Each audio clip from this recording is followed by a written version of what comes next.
Coming up on today's episode, we break down the new Blumhouse horror movie, Imaginary. Just because you stop believing in them doesn't mean they're gone. And they're angry that you left. Stay tuned.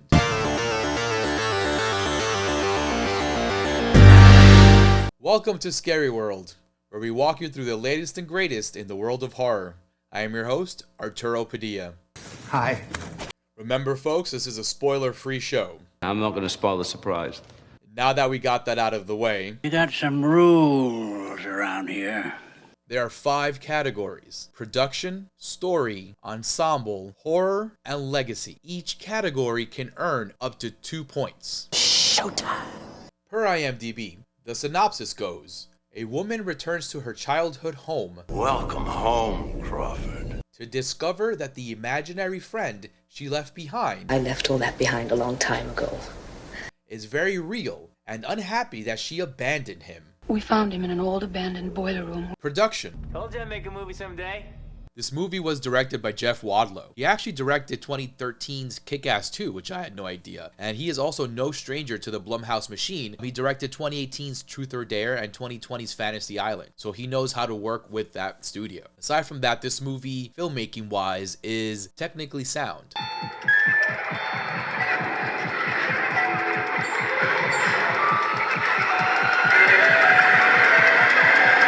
The technical aspects of this movie in terms of the camera work, the sound editing, the editing itself, it looks good. It sounds good. It's put together well. Overall, the package is very polished. It's very Hollywood. It's very Blumhouse of them. You know what I mean? There are some really cool production choices that were made later on in the movie that liven up the story a bit and liven up the action that's going on around that time. And we'll get to that later on in the show. And for production, this movie gets a 1. Story. I want a story. A story about what? This script was written by Greg Erb and his writing partner Jason Ormland. And Greg Erb also wrote Rocket Man in 1997, the comedy with the guy who farted in his spacesuit and his methane levels went up. Jeff Wadlow, the director, also helps out with scripting duties in this movie. The writers of this movie are no strangers to young adult and children entertainment. They've written stuff for Nickelodeon, and they've worked on episodic TV for children, young adults, as well as some episodic TV for horror and stuff with The Strain as well. This is where my main gripes fall in this movie. The story is not good. Let's just start plain and simple right there. The story is not good. It's terribly paced. It drags really heavily through the first couple of acts and really make this a chore to get through. It's a big shame because it starts off on a really high note with a very scary sequence. And from there, it just kind of nosedives in terms of entertainment. It gets very sluggish, very predictable. The character work, as we'll get to in the next segment, it becomes a hindrance in this movie. At the end of this story, you're left with a lot of questions and no real answers here. The concept really, it feels like the concept is meant for a short story. I'm not sure if this was ever a short story. I haven't seen that in the history where this movie was a short at first, but the theory around this concept and how to make it work, it just would look better in short story format. Everything around Chauncey, the bear, quote unquote, and the imaginary friend lacks a lot, and it's very underdeveloped. Aside from all that, the movie gets really lazy in the second act. It's a real disappointment because the core concept here about the imaginary friend and the imaginary world and what happens with all that, it's kind of cool, honestly. It's very cool, and I wish they would have executed those ideas a little better. It needed to be a little bit more focused. They were kind of everywhere when it came to their creature design, what they really wanted to kind of settle on, what they wanted the main antagonist to really be. It really kind of was a detriment in this movie. Honestly, the story was boring. It became predictable after a while. There was a character in there named Gloria that was not good at all either. Very off-putting, also poorly acted, honestly. But the story itself was not good, as mentioned at the top of this segment. It needed a bit more imagination. You know, pun intended. It needed a little bit more creativity. It wasn't as put together as the trailers made it all seem, obviously, because trailers always lie, those darn trailers. But the movie lacked creativity in the middle of it. There was not much to kind of grasp onto, and you get really bored. And for that, for story, Imaginary gets a big old 0. Ensemble. She's an actress. She's acting. As mentioned in the previous section, the characters left a lot to be desired. There was a lot there left on the table that could have been mined properly for these characters. There could have been a lot more done for them to properly finish their arcs and enhance their dynamics and their relationships. Unfortunately, the characters are oversimplified, and that reflects heavily in their dialogue. It reflects in the lack of interest one has with these characters because you don't really know much about them. You kind of just fall into their lives, and not much is done in terms of developing those relationships, unfortunately. One plus here was the creation of Chauncey. I say plus because there was a good idea there. We did need more screen time with Chauncey, though. It was the most interesting part, and even that portion of the movie gets shortchanged.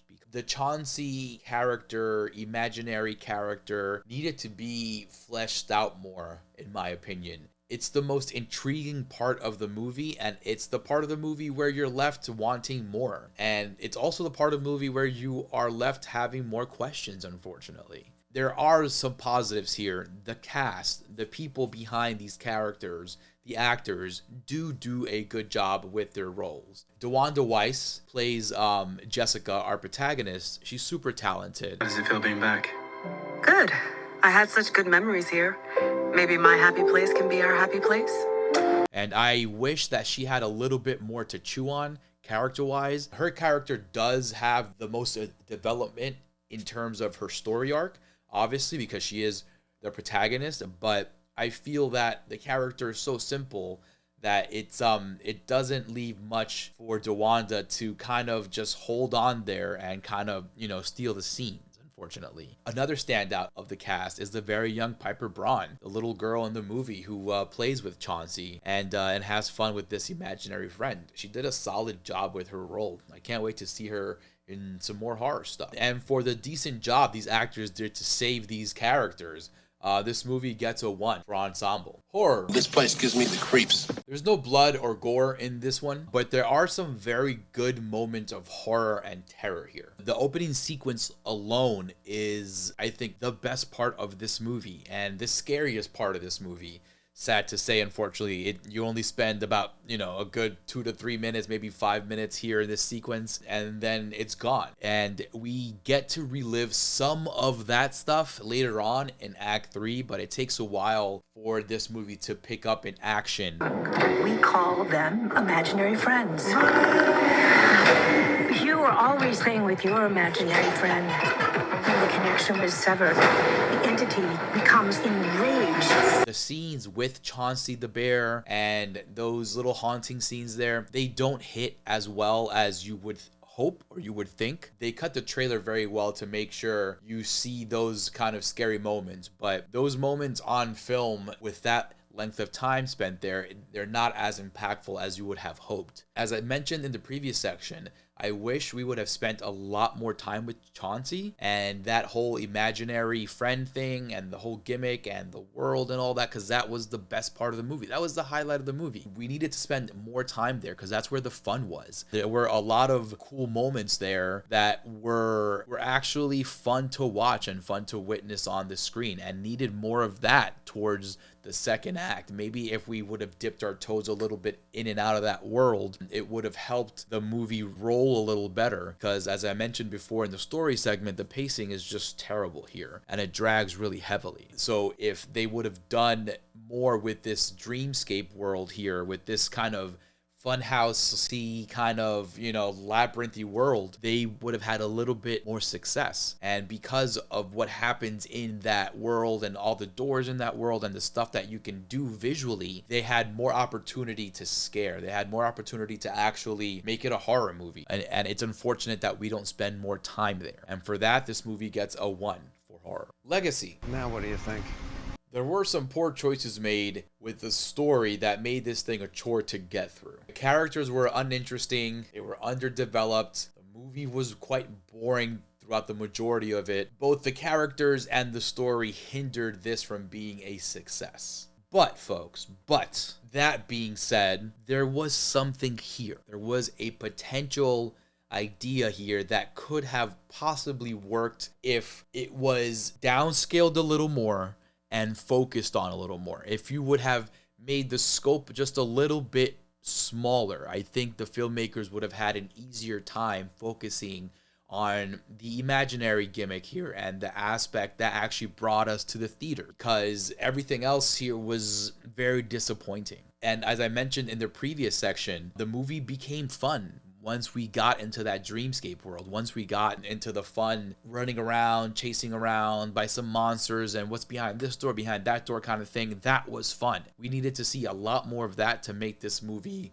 a lot better than it actually was. I previously said before, I think this idea could have worked better in a short movie format. I feel in short format, this thing would have been super successful if you focused on just the bear and the imaginary and maybe just what happened to Jessica. But I feel that this got away from them, unfortunately. It's a darn shame because there was a potentially solid story here. And for that potential, this movie gets a 1 for legacy. To tally it up, Imaginary received a 1 for production, 0 for story, 1 for ensemble, 1 for horror, and a 1 for legacy, bringing its total up to 4. 4 out of 10, folks. This movie could have been way better. It was disappointing, as I mentioned before, but there was some kind of spark there. There was something that needed to just continue to get focused on in order to ignite and make a fire so we can have a cool movie here. Blumhouse once again delivers a whole lot of nothing, unfortunately. We had a previous Blumhouse movie score rather low as well this year with Night Swim. I rated it a 3 out of 10. And that movie was not good. That movie had serious issues with its story, with its characters, with everything, honestly. That was actually a short film that was made into a feature. The short was actually solid, but the feature was doo-doo. This movie needed to be a little bit more than what we got. It needed more from its characters. It needed to treat its audience a little smarter. A little more complexity would have helped, at least in terms of the characters. The story was complex enough, but I wish they would have spent some time going over the rules of this imaginary monster or this imaginary world. I wish we knew how it all operated so we can also understand what the hell's going on here. It was disappointing, folks, unfortunately. Blumhouse needs to kind of vet these scripts and these ideas because not all of them are good. A lot of them have been kind of whack. Blumhouse has been putting out some very mediocre stuff for the last year or so. We had Night Swim in January, as I mentioned. Before that, we had Five Nights at Freddy's, which was actually pretty solid. It wasn't great, but it was watchable. Luckily, that was VOD, right? And we also had The Exorcist Believer, which, in my opinion, was better than what people said on the internet. It was more watchable than these movies. That being said, Imaginary is better than Night Swim. So at least right now they're trending the right way, right, folks? So go watch Imaginary. It's in theaters now. Be warned, it's not the best thing out there, but there is some cool imagery there. The opening sequence, I swear by it, and I wish that the tone would have stayed that way throughout the rest of the movie. Can you tell me what time it is? And that's a wrap. Thank you for watching Scary World. Don't forget to drop a comment down below and hit the thumbs up on the video. Don't forget to subscribe to the channel, most importantly. Tell your friends, your buddies, your family, and all your pets to come to YouTube to like, subscribe, and share to the channel here on CorpseFeed. Tell them to visit us on the socials. We are on Instagram, on X, on Twitch, on Threads, on TikTok, on Facebook. Anywhere you have socials, we are there.